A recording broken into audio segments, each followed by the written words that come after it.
However, this is just one step, right? So that's just a few hours after this huge crisis. We've just responded. What are we going to do next, right? So how do we take this reactive moment that we've just managed to do and build it into long-term planning?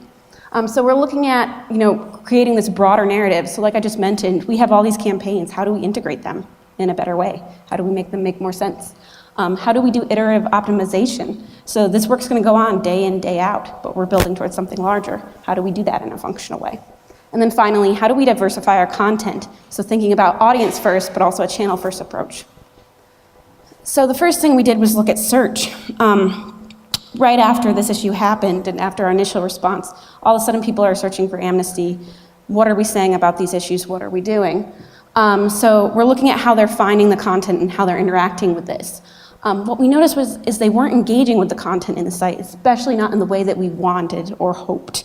So our bounce rates skyrocketed in the next few days. Just everybody was hitting our page and instantly leaving. What's wrong? What's the problem? Why aren't they engaging? So we changed our content because what we realized, people were searching for migrants. How do I help migrants? And so we had a lot of content that had no action associated with it. And so what we did very quickly, we went through and at the top of all of our pages, we put an action. Here to help refugees, this is how you can help. Join now, donate now, etc. Bounce rates quickly improved, but then we also needed to look over this over a longer term. So again, like I mentioned, people were searching for migrants. Obviously, refugees and migrants to us at Amnesty are very different things.